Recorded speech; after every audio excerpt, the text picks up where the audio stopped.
Bro, did anybody watch the new season of Unsolved Mysteries? No. All right, then forget about it. Apparently, there's like one of the episodes is about like the tsunami that hit like Japan and like fucking whenever the fuck it was, and just like wiped out like half of Japan. In like 2011, and like there's like this monk that apparently like 20. Yeah, it was like Christmas Day or something, right? That one. Yeah, but there's like this monk that is able to like speak to the dead, and they're saying like if you go, I don't know, it was like way over my head, and of course it wasn't in goddamn English, so I was like, what the fuck is going on? But that's my where was that going? So he could just speak to the dead? Is that it? He's another one of these charlatans. So apparently they're saying like if you go to this like city or wherever the fuck it is, and if you're like a cab driver, like people will get in your car and then like they'll be like, take me here, and you take them somewhere and they're not in the back seat when you get there. And now they're saying that like the cab drivers just like let anybody in the car, and if the person just disappears, they assume that they're a dead ghost, and they pay for the cab ride themselves because they want all the ghosts to feel that they're okay. It's like, I mean, let's be honest. If you encounter a ghost and they don't know they're dead, the best thing you could possibly do is make sure they know they're dead so they can fucking move on. Well, that's like, the one girl was like talking about how like she's like, yeah, there's a knock on my door and it wasn't raining out, and there was like a girl just like soaking wet, and was like, can I borrow some clothes? And they just like gave her clothes, and they're talking to like this one girl, and she's like, what do they look like? And they're like, they just look like humans, but they're transparent. I'm like, what? Like, fuck out of here. There's no way they're just like casually walking around like taking clothes and fucking going and getting changed. I'll be totally honest with you.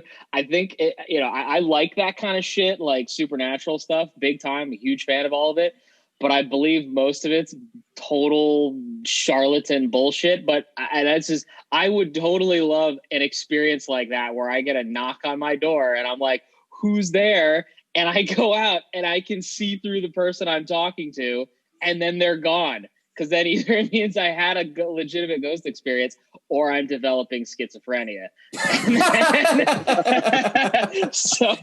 or somebody microdosed me with something. Either way, I would like to experience something like that legitimately and see a ghost. But like most of the time, I don't believe that shit's actually happening.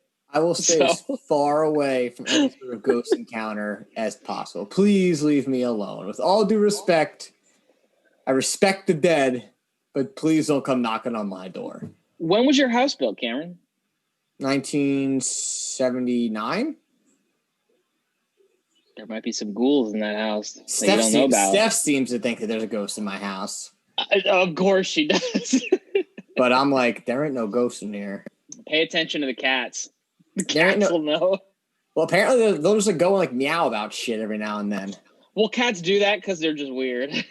Exactly. There's no ghosts necessarily in the house. And look, if they are, like, again, with all due respect, first of all, and I think there's only one person that lived in this house before me. So, unless like they know of, right? Unless this house is buried on some sort of ancient Indian burial ground, like fucking Poltergeist, who the fuck knows? I was gonna say I've seen a movie about that once. Yeah, me too. Well, they made a documentary about that. About what? Yeah. The Poltergeist, or Nelson narrated it. Well, apparently the Poltergeist movie and the Exorcist movie was like haunted on set or some bullshit. They're like, well, that's part of what the documentary was for the Poltergeist. Like they were talking about how like that scene where like they're putting in the pit for the swimming pool and it's filled with the skeletons. It turned out that those were actually real skeletons and not fucking fake. Really? I'm 100% sure. Yeah. I mean, shit. Fuck that, I'm good. I'm out. And then here we are talking about ghouls and stuff, and here it is, our Halloween episode. I'm sitting in a dark fucking bat cave. Who the fuck knows when my little back creep doors and open up or shit like that. Yeah. So, and Cameron's never going swimming again. Oh no. Or today, like I said, when I'm putting the stakes in the ground to freaking hold my golf net up and I hit something, I'm like, it's probably a coffin. I ain't gonna fucking look. There's some sketchy ass shit in my backyard when I first bought this house. I ain't looking what's underneath there.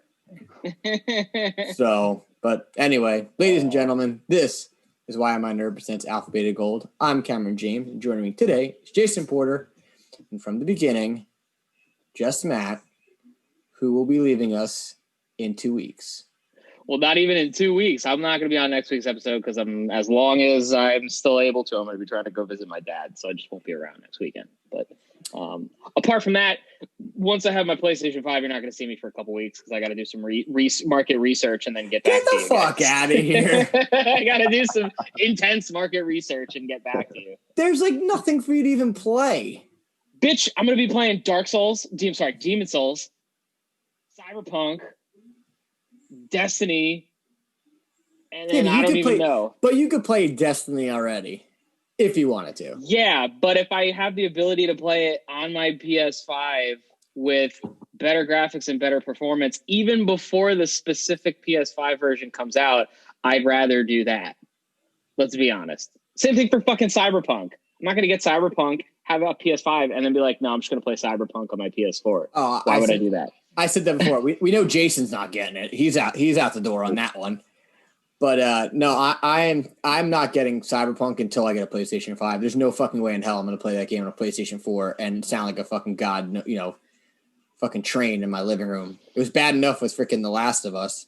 And let me tell you, when that fan kicks on, man, it takes you out of the experience if you can't get that sound out, if it's fucking loud. I mean, I get it, you got to put the headphones on, but it's like a different fucking feeling. And I was like, God damn, this sucks. Because sometimes I don't want to put the fucking headphones on. I got a nice sound bar. I got a nice little subwoofer thing. Like, I don't want to fucking put the headphones on. The headphones crack out. Sometimes they're not, the right ones. But for a fact that thing is going to push the PS4 to a fucking all hell. Mm-hmm. And Valhalla might too. Yeah, that wouldn't surprise me. Jason, that game just looks like it's got a lot going on in it. Well, Jason, you're not getting Valhalla either, right? No. So you're pretty much out for the time being on any new game. Yeah, I'm pretty much just with all the strange randomness that work has been throwing at us the past really 6 weeks, 8 weeks. I really haven't had time to play much of anything. I even actually stopped looking for PS5 pre-orders when they were coming back. I just haven't had any time to do any of that the last 6 weeks, but especially the last 10 days. So I guess that answers my question as, what have you been playing? Absolutely nothing. No. I've wanted to play 5 or 6. I just absolutely nothing right now. And Matt, you said you kind of beat Hades the best you could, I guess? So I've had actually a kind of and from a gaming perspective, a very productive 2 weeks-ish, just because I've been trying to clean up my dashboard on my PS4. So I beat and platinumed 13 Sentinels last week. Impressive. So that's gone. I actually finished Mafia earlier today.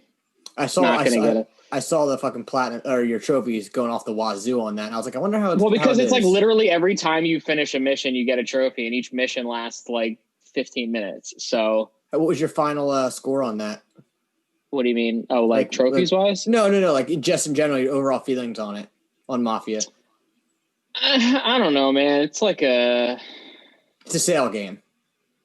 Yeah, I mean, it's only $40 to begin with, but you could probably wait till it's on sale for 20 or 30. Mm-hmm. It's just I played Mafia 3 when that first came out, and I only got a little ways into it, and I just really didn't like that game. But I know a lot of people weren't super crazy about Mafia 3, and I had never played any of the Mafia games before it, so I figured, hey, fuck it, this one's remade, whatever.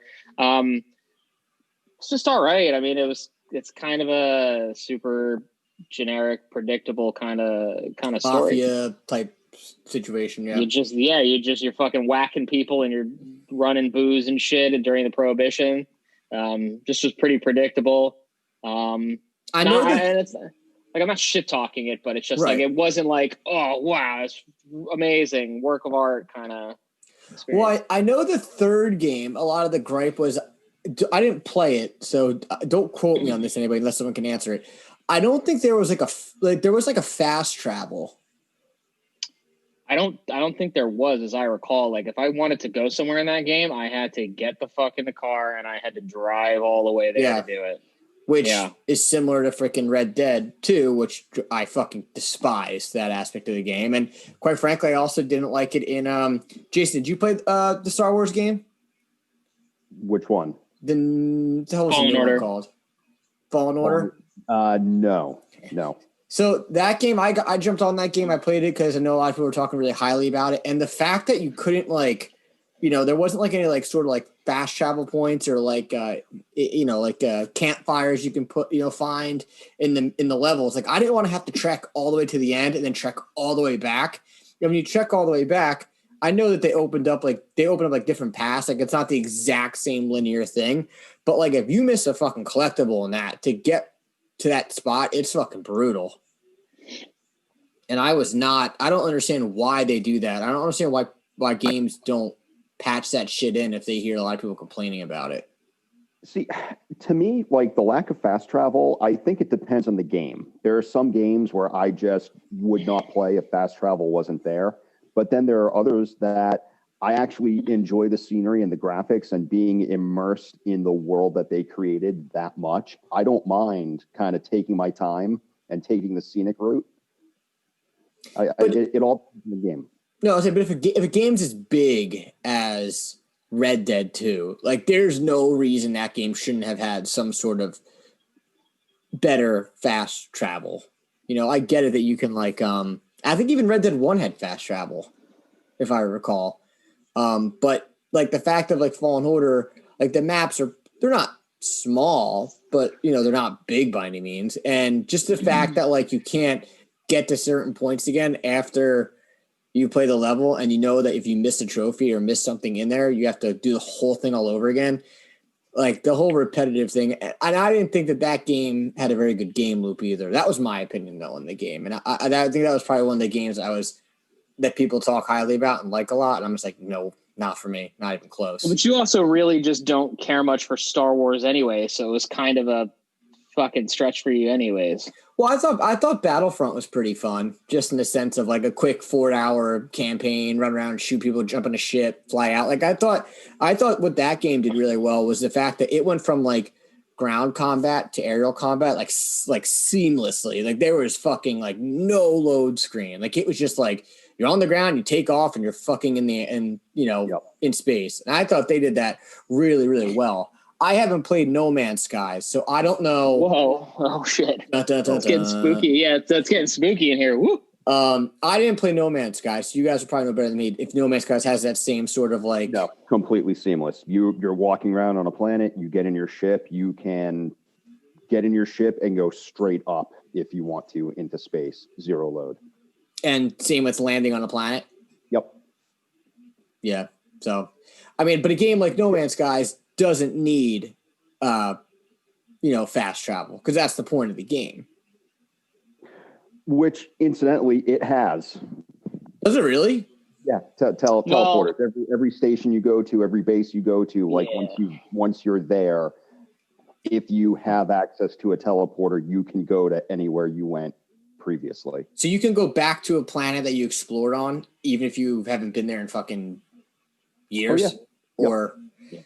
Okay, I didn't know if you forgot where it was, or if you were in another whatever the hell Milky Way stars galaxy thing. They would say you couldn't go back there, but that's interesting. That's interesting that they were able to do that. But again, who the fuck knows?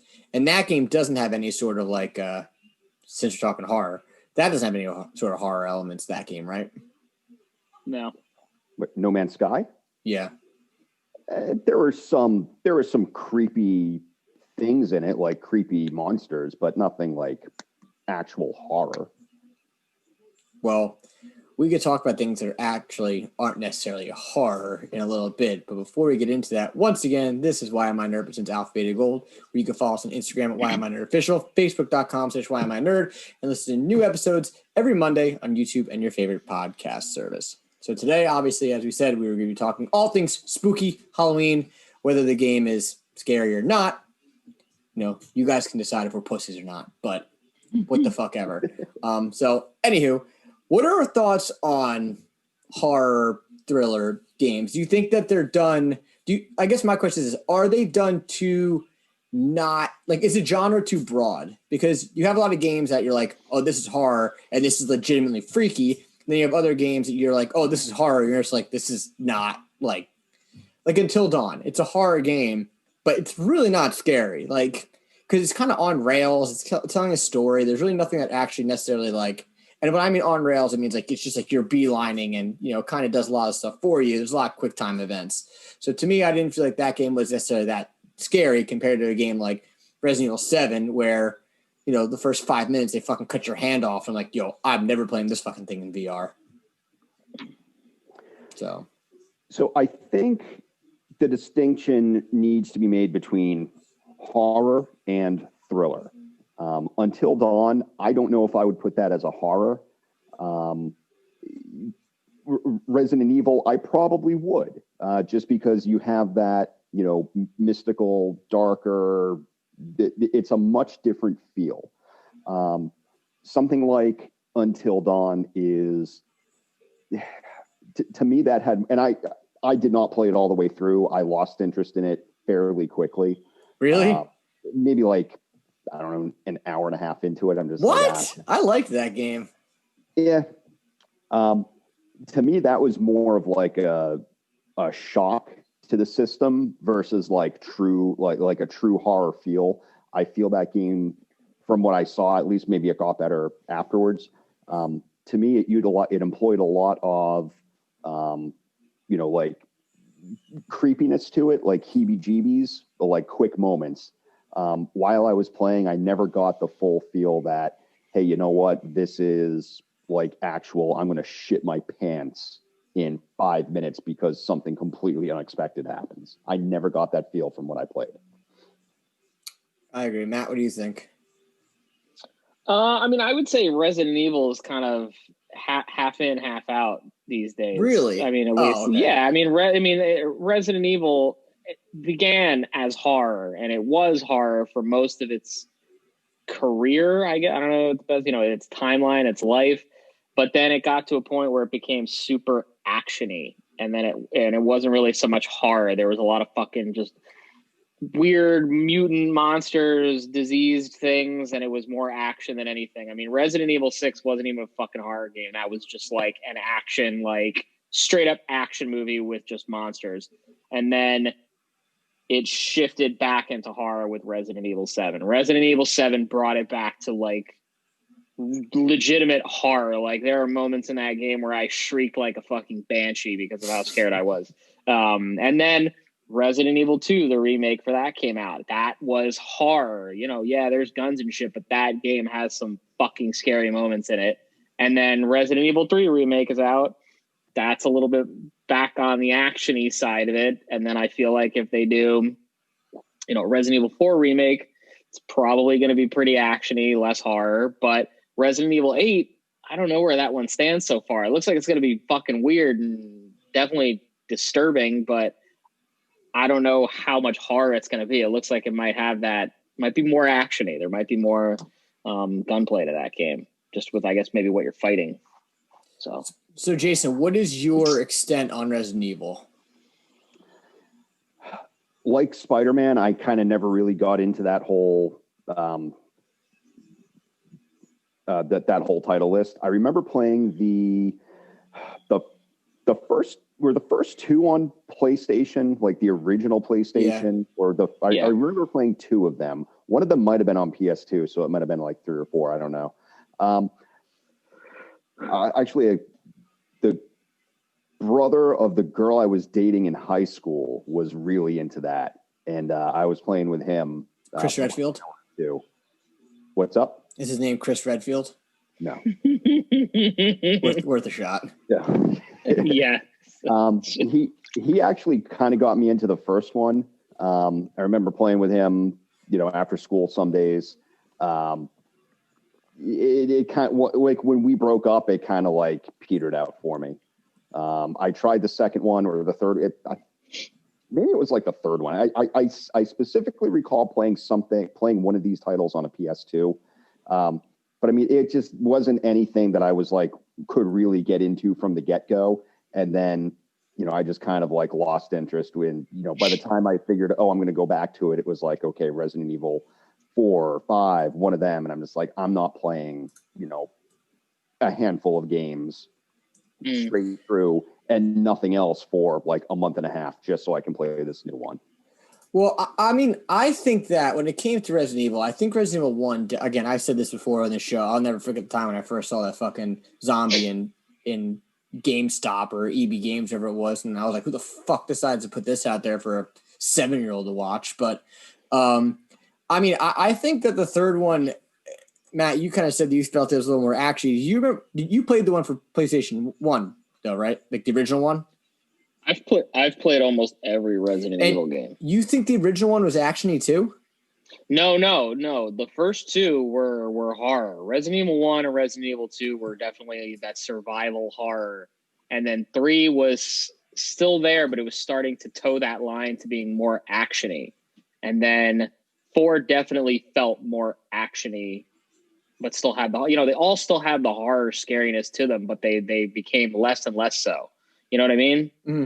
Because five wasn't really that scary either. I agree. I mean, your 5 was like, it's a fucking action movie with an orange filter on it because you're in a third world country, so they have to make it seem like they have to put a fucking filter on the screen so everybody looks like orange and shit.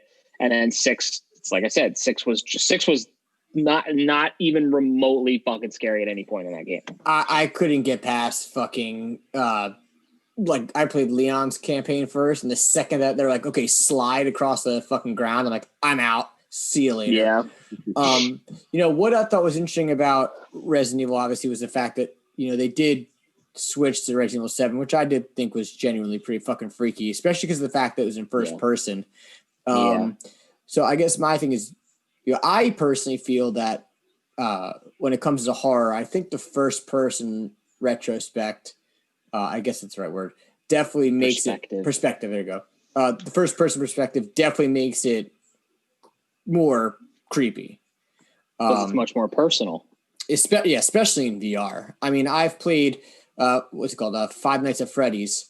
And but the thing is, I played that regularly. And I was like, this is not, like, this is just stupid. But then you play it in VR and you're like, fuck this. I don't even want to get involved with this shit. And that's the type of game where literally you're in front of a screen and you're watching other monitors and you're just trying to make sure this fucking creepy ass, like, electronic things don't get into your little fucking cubicle thing. You have to survive for however long it is. And it's not easy because you have to watch your power level. You can't run out of freaking battery or whatever the fuck it is. And it is not a fun game to play with headphones on and VR. I'm going to tell you that right now. But then you have other games, which I think started to kind of brought back the horror franchise theme, I guess, would be Dead Space. I think when that game came out, it was like, whoa, like this has been missing from the genre for a very long time. Matt, I know you dabbled I was going to say, this. I will go. I have played the whole Dead Space series. I will say the first Dead Space is still legitimately one of the scariest things I've ever played in my entire life. It still freaks me the fuck out. I remember starting that game on Xbox 360, playing it, getting to a point and being so fucking scared that I couldn't finish it and didn't end up finishing it until like 2 years later on PS3. And I started it all over again. Really? Scared the shit out of me, that game. And then there's a scene in fucking Dead Space 2 that is burned into my brain with how fucking scared I was when I saw it. You're not talking about the laser scene, are you, with the eye? No, that's not even that bad. That's just like you're just like it's like not even scary, but I guess it spoils a part of the plot, but like you're on the space station in Dead Space 2 and they're like, oh, hey, just a heads up. Remember the ship that you were on in the first one?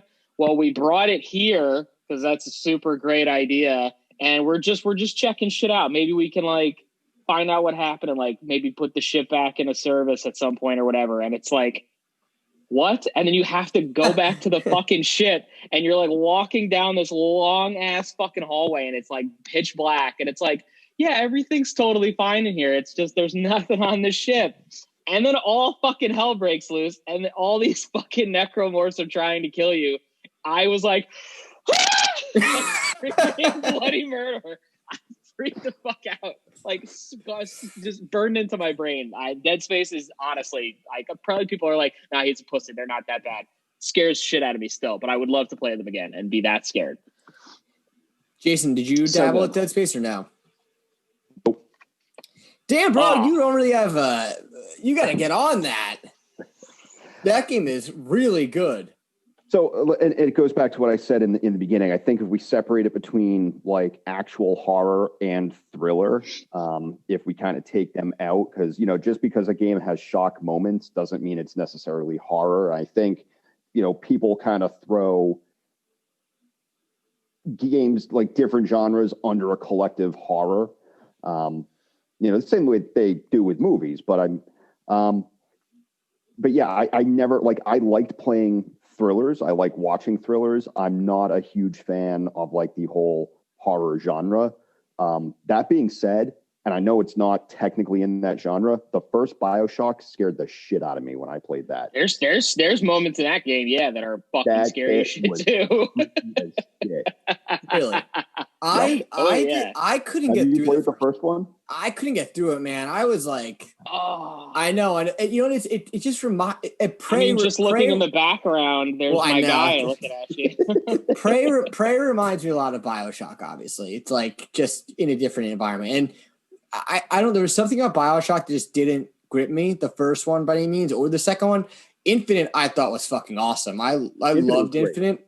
Completely different than 1 and 2. 110%. But then didn't those guys make We Happy Few? Or was that just something that was supposed to be like, oh, this is the next BioShock? And then it was like, no, this is not the next BioShock. Because We Happy Few was like that weird, twisted clown thing where well, it's the guy. It's like that. Yeah. I know what you're talking about. I was, for a second there, I was picturing Hello Neighbor in my head too. That's actually a game on my list here. Yeah, which is like creepy hide and seek with your fucking psycho murder neighbor who looks like fucking Ned Flanders. Well, I know. I thought they said that We Happy Few was kind of like a roguelite. Like if you die, you have to start over again. You have to, or there's like a time frame, weird shit like that. Not something that I would ever. I mean, it looked cool at first. I was like, oh, this might be good, and then just came out, went by the wayside. I don't think anyone even talks about it anymore. Nope. So I guess speaking on BioShock, what would you guys like to see on, you know, assuming BioShock 4 will be out at some point, where do you think it needs to go? For as great as Infinite was, I would love to see more of the feel of the original BioShock. You know, regardless of where you are, underwater, wherever, just the general all-encompassing feel of that game was shit could hit the fan at any minute. You know, you had the monsters, you had the big daddies going around, you had, you know, everything else that you were fighting, all the just like the random enemies you were fighting, and it was always just the graphical style of it, the music to it, and just the plot in general. I liked that feel. I would like to see something very similar to that. Infinite was great, but it was, you know, like you were talking about with the Resident Evil, it was, okay, horror, straight on action. BioShock Infinite was it was a standard FPS, great story, great graphics.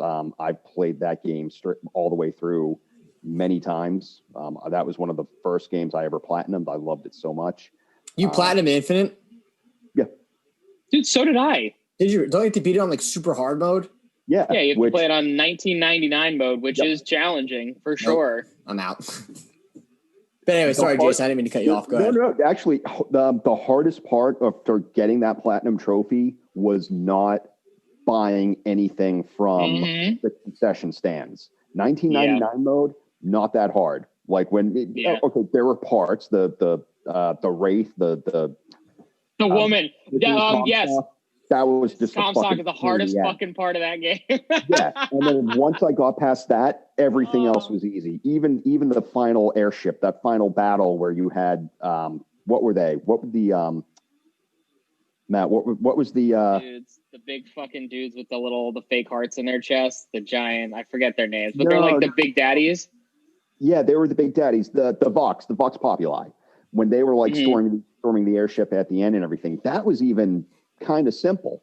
The hardest part was getting the trophy where you couldn't buy anything. You had to like scavenge for every bullet, every piece of ammo, every power up. You had to scavenge for it. Yeah.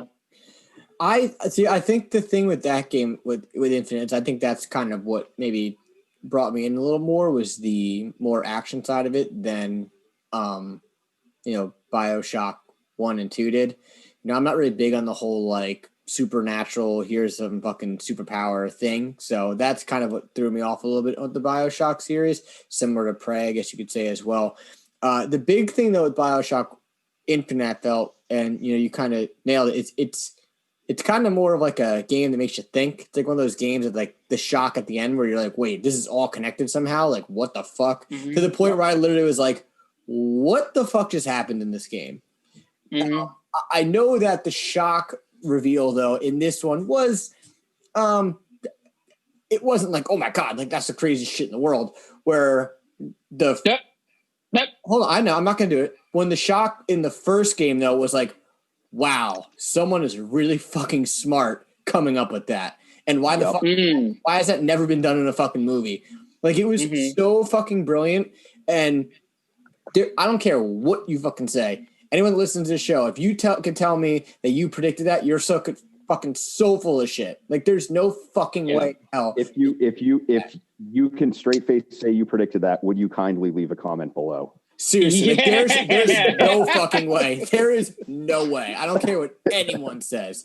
And would you kindly, please. And I don't think did BioShock. Now again, I didn't play BioShock 2. I don't really know much about it. Did it have missing much in the second one? It was the weakest of the three.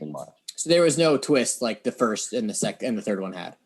Well, there were some twists in it, but nothing of like whoa. Yeah, nothing with the grandiose of the first or the third.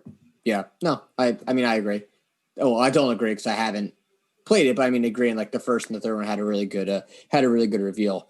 Then stepping away from kind of games that are necessarily first and third person games, you also have a lot of 2D games that are pretty fucking goddamn creepy. Like a game that I beat in probably maybe 4 or 5 hours was Limbo, and I thought that game was like, damn, this is some fucking weird shit, and that to be able to pull off that sort of style of game in a 2D puzzle platformer is really fucking impressive. They also did Inside, I believe. Yes. Was those guys. And then, Little Nightmares, which is now on sale right now, actually on the PlayStation Store, which I really want to pick up. And, those type of games are like a different fucking animal because it's not like you're playing the game on the edge of your seat, being like, oh my God, what the fuck's going to jump out on me? It's more like, what the fuck am I going to see next in a non-creepy way or non-jump scary way? You know what I mean? I get that. It's a consistent burn. It's not something where it's just jumping out at you every little bit. There's just a constant feeling of unease when you play those games.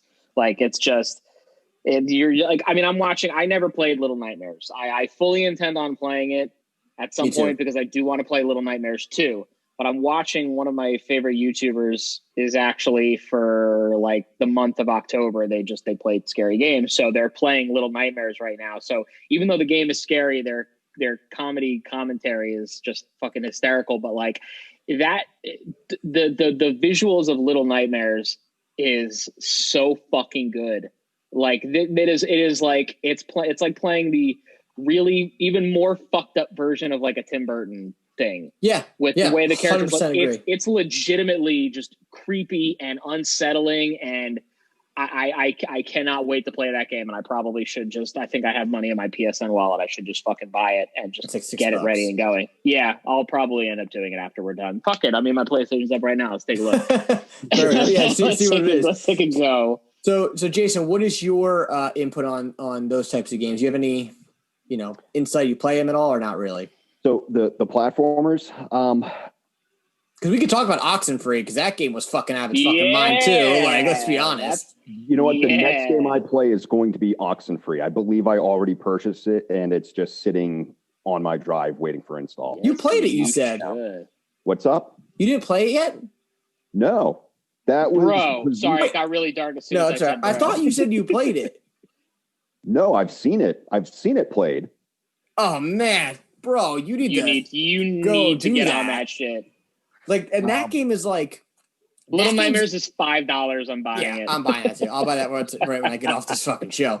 The thing about Oxenfree is it's just like a fucking mind fuck. Like, you're just like, what is happening? Like, and it was so good. Even Steph's like, I want to play that game. And Steph doesn't play that many video games. I mean, if not, she doesn't really play any. But like, she was like, I want to play that, and I want to see what happens if I play it. Because it's just like, whoa.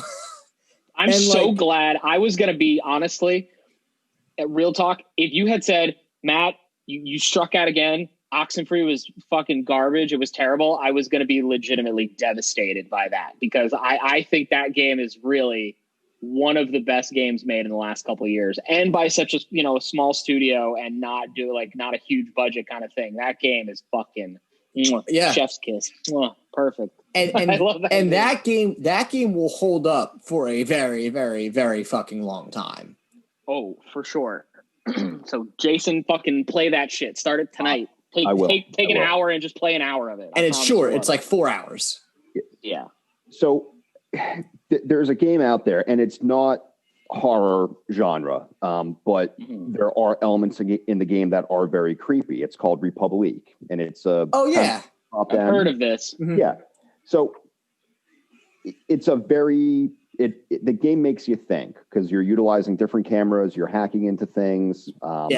It's 100%. Oh, I know what you're. Yes, I remember this now. Yeah. So you're using a camera to like pan around and look, and it's a top-down view and everything, and you need to like sneak past people and sneak past these other things.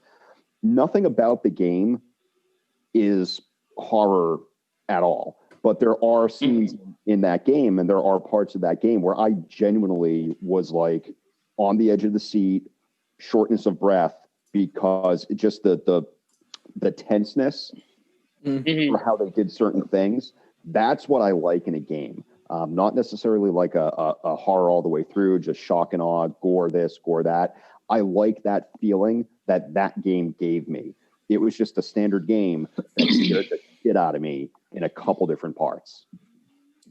Yeah, and it's funny. It's like not all games even rely on that zombie gore shit because I don't remember if you guys remember this game. I had it on my list here, just some show notes.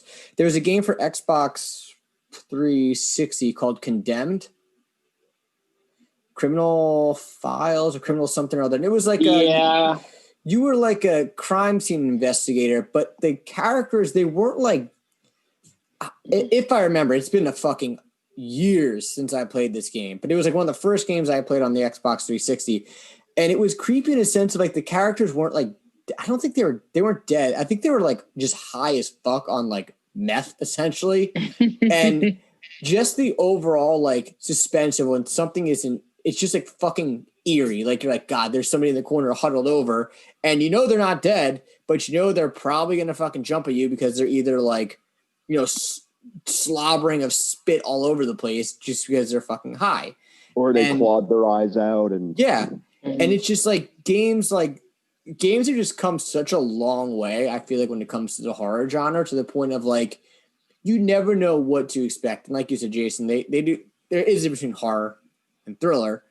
And a lot of the games that we've mentioned are kind of, you could argue between the two, because there's also that game for GameCube called Eternal Darkness, which I guess you could say it was definitely considered a horror game, but it was more of like, again, a mind fuck because it was fucking it with was the psychological player. because you had to maintain your sanity. So you weren't just like trying to stay alive. You were also trying to actively not go fucking crazy in that game, which was a really interesting mechanic. And I think if they tried to do something like that again now, they could do it a million times better with the technology they've got at their fingertips. If they could do something like that was that interesting on a GameCube, they could fucking crush that shit and really fuck with people now on like a PS5, Xbox Series X.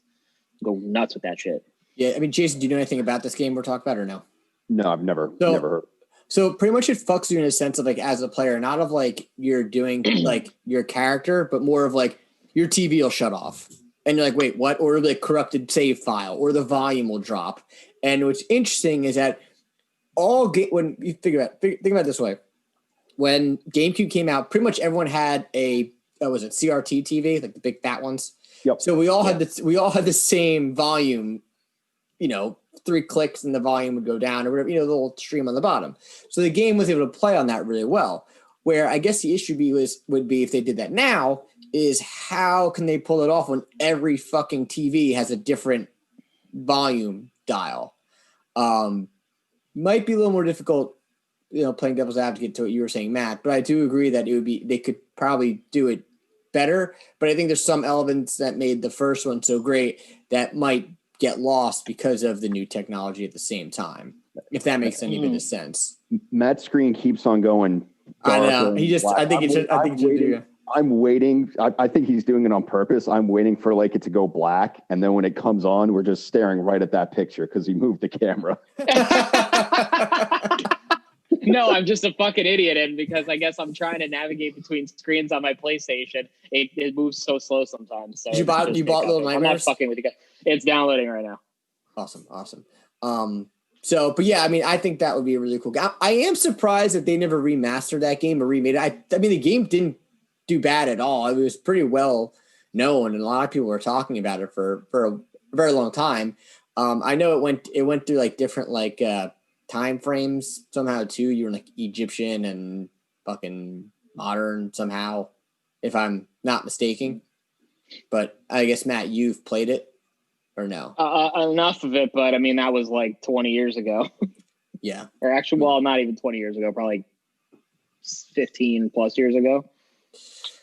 Yeah, back when Nintendo decided it'd be a smart idea to do mini discs as their fucking I mean, it worked. Disc. It did work, but why did they not continue to do it? They should have continued to do it. Yeah. Instead of going back to super fucking... Cartridges are way cheaper. Are they though? They're just going to piece of plastic. I mean, the biggest waste of money is how big the fucking cases are for Switch games. Side note, I mean, they don't need to be as big as they are. They could be like this. They could be fucking little tiny, like the old original Game Boy game cases. Like they could be those perfect little fucking awesome squares. And it'd be great. The 2x2s. Yeah. It doesn't need to be this fucking big ass rectangle with a fucking tiny little chip in it, like that big. Stupid. You slid it out, sat in the box. But do you remember, I mean, not to get too off topic for a second, you guys remember when you used to go to fucking Toys R Us and you have to pick the slip out of the sleeve and bring it, you had to put it in a cage? And there was like a guy sitting in a cage who gave him the slip and you come back with the game? Yeah. It was like, and then they would sometimes, they would keep the actual game box in like a bigger plastic, like shield box. And they'd have to like stick a big fucking thing and like, and then take it out and go, okay, here you go. Goodbye now.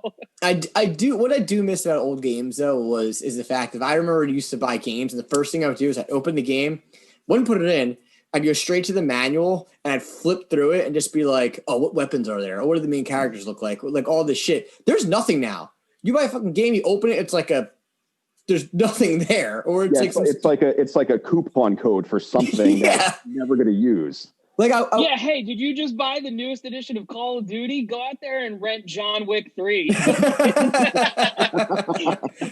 And I don't know why they got rid of that. Like, fuck you guys. Like, those were the cool little things you used to get. Like, even with the freaking... that's part of the reason why I do digital, because I don't need all that extra shit lying around my fucking house. It's just easier. It's all in one space. The last game I bought that actually had something like that was Final Fantasy 13-3, Lightning Returns. And it was like a little mini guide. But like, yeah, you flip through it, like tells you what weapons are there. It tells you like the characters and their background, which is like, it's a stupid little thing, but like growing up in the 90s and early 2000s, you know, that was great. Like every single game came with something like that back then. And Duke Nukem Zero Hour had the best. Showed you every fucking gun and the fucking sniper rifle in that game. I'll never forget the Wild West level, hiding underneath, and that was such a loophole in that game. Was all you had to do was shoot the people in the foot with a sniper rifle, and it was over. They were dead as a doornail. God damn, do I miss that game. But before we get in to our, I guess, scariest moments in video games, here's a quick word from our sponsor. Why Am I a Nerd podcast network has been brought to you by our sponsor, Me Moms. The best breakfast and lunch down the Jersey Shore with 3 great locations in Wall Township, Middletown, and Brick, New Jersey. Me Moms specializes in unique and fun takes on your traditional lunch and breakfast items. Open 7 days a week from 8 a.m. to 3 p.m. You can find more information at www.memoms.com. Boy, you better think, because guess what? We're back. Oh my God. Dude, how do you get these commercial. sponsors?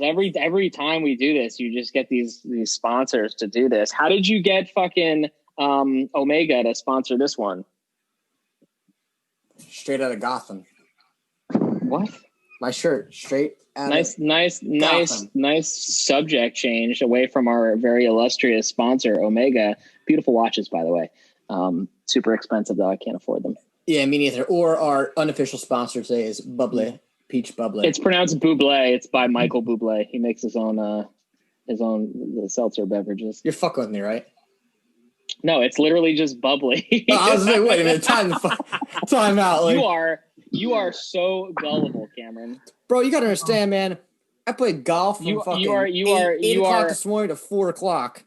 You are a gullah calf, dude. You're not even a full gullible yet. Fuck you. But anywho, as you were saying before, we're going to talk about some of our scariest gaming moments, as well as another thing I want to talk about is none other than, horror games we'd love to see remade. But before, obviously, Matt claims he busted a nut already. Well, you're saying, we're going to talk about our fucking scariest moments in video games. I already fucking talked about 2 of them 20 minutes ago. I mean, yeah, but we all know what my scariest moment, and it's not even the scariest moment. It's the fucking scariest level in video game history that I will never fucking play. What is that, you baby? Jolly Roger Bay. That's not even hard. That's just you being a poos. Fuck you. That thing scarred me when I was a kid, and it continues to scar me now, 32 years in of my life cycle. That's your my human life cycle. No, but one of the freakiest moments to me, and this isn't even fucking freaky in a sense of like a jump scare by any means, but it came in Red Dead Undead Nightmare, and it was the first time you really encountered the fucking zombies in that game, and they just sprint at you like fucking 28 days later. I was like, whoa, like what is happening right now? And I just got fucking mowed over, dead as a doornail, and I was like, fuck this. Like, I thought that was gonna be like a fun, easy, casual zombie horror experience. Fuck no, it wasn't. Those things are straight out of freaking Day of the Dead 28 days later, and it was fucking not expecting. And I was like, God. And the other thing too, when it comes to any of these freaking horror moments, is even in fucking Days Gone, those little kids, man, fuck those little kid zombie things. Any little kid thing in video games is freaky. Or movies. Yeah, like the dead babies in Dead Space that crawl up and down all the walls and shit. Yeah, we keep going back to Dead Space. Like, it might have some of the freaking eeriest and creepiest video game horror scenes. Yeah, there's a scene in Dead Space 3. You find out. Sorry, there's going to be some spoilers, but it's probably unlikely that Jason's ever going to end up playing these games. So, especially at this point, because he'd have to get a PlayStation 3 or whatever. In Dead Space 3, you find out that there was like an ancient like alien civilization that had encountered like the necromorph disease or species previously, and you're on like, I guess it's their home world, and you're in this area. It's like all fucking covered in ice and shit, and it's like the like ancient fucking ruins. Like, did you ever see Alien versus Predator? Like when they go to that underground pyramid and like the ice caps, it's like that shit. Yep. And you're like, but there's like this like weird mist in the fucking the fucking like pyramid thing that you're in the whole time. And I still remember coming through it because there's like, we're detecting some motion, but they're like, but it's not like a life. It's not life because the necromorphs are just dead. They're just like reanimated corpse. Out of the fog comes this like fucking 11-foot tall alien necromorph, and it's just like it just comes out of the bottom like screaming bloody murder, like turning around, like doing an about face and running in the other direction, and then it just like you look around and then they're coming out of every fucking like corner of the area and they're just coming for you. Like that game nailed like the feeling of like, oh, there's this thing that's trying to kill me. I think I can handle this. And then realizing that there's like 10 things trying to kill you at once and you have to dismember them completely. Otherwise they won't die. You can take their legs off and then they'll still try to crawl to you. You can take both of their arms off. They'll still try to bite at you when you walk past them. It fucking scares the shit out of me to this day. Three of those games. Great game. Great game though. Awesome. So Jason, you got anything coming on here? I know you had to think about it a little bit. Yeah, so I actually have two. So the first one was from the original, and this is going back a long time. I don't have specifics. I'm sorry, because it was just that long ago. It was from the first Silent Hill game. Fuck that game. Nice. Can't believe we didn't already mention Silent Hill. Good choice. So there's a scene in the game. You're kind of like walking. You're not in a house, but like you're in like the village. Like there's buildings around. So you're walking through, and it was like it's very basic. This thing just like jumps out, and you just went through this. Like you thought you were in a safe area. Like, okay, I just did all this, fought my way through this. I'm good. The game's not going to mind fuck you like this right now. And this thing just jumped out, and I like jumped back because I was not. The second one is in the first BioShock game. It's a cutscene, and it's like a mini cutscene. So you're going through, you clear a room, go through a door, you clear another room, and then this thing just starts running at you. And it's in one of those areas where, okay, it's kind of lit, but not really lit. So you see like shadows for the most part. And this thing is just running at you, and like it's on you, and you have to do the whole button pressing to get the thing off. All the while you're looking right up, it's the camera angle is like looking right up at this thing that's just trying to like eat your jugular. What was it? I'm sorry?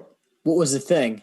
Oh, it was just like it wasn't a big daddy, or it wasn't like a boss. It was just a random like encounter that you had there. Like you turn a corner and then boom, you just have to like fight for your life real quick. Yeah, there's a lot of good, jump scares in games. Like even I'll never forget the first time playing Resident Evil 2 and the fucking dogs jumping through the freaking window. And the thing about, I mean, I don't think they ever need to go back to this by any means, but there was something about those tank controls in Resident Evil and even Dino Crisis that just made that game so much more eerie because you couldn't look around. Like you were like fixed in it. It was kind of like playing a game through like the Republic game you were saying, like playing a game through a camera where like you're looking at this movement and it's like, this is what they want you to see. And you don't know what the fuck's going to happen. And it actually kind of made the game feel a little more claustrophobic. I found. Absolutely. And, with Resident Evil 2, the remake, it was great and all, but it didn't have that same, jump scare factor, I think, than the original one did. And I think it had to do with the fact that it wasn't tank controls. And again, I'm not saying go back to tank controls. It's definitely not it. But, there was something about those games that just nailed it as well. And we've talked about Dead Space now multiple times and just how great that game is. And, you could argue to say that might be one of the best, horror games made in the past fucking 15 years. And Cameron, to your point about like not knowing what's around you, there were actually a couple scenes in The Last of Us Part 2 where the stalkers were hunting you, like in the buildings and everything. It was dark. that was a very eerie set of scenes for that. And you're looking, you see this thing like run across, and then like you run towards it, and then another thing comes out behind you. Like you constantly be on your toes. But yeah, I mean, so you could look around at free camera motion on that, but if you were looking at one place and you looked over, as soon as you could not see that area, that's where the attack came from. I mean, fuck that basement boss fight.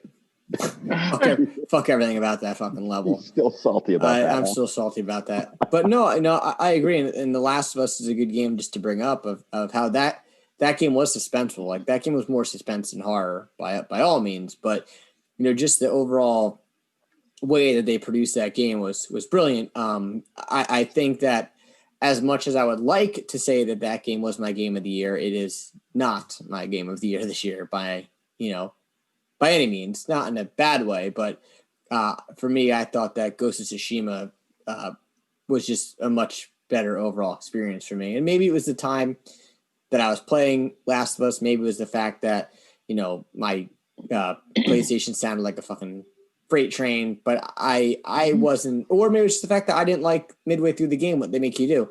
I don't know, but it wasn't necessarily.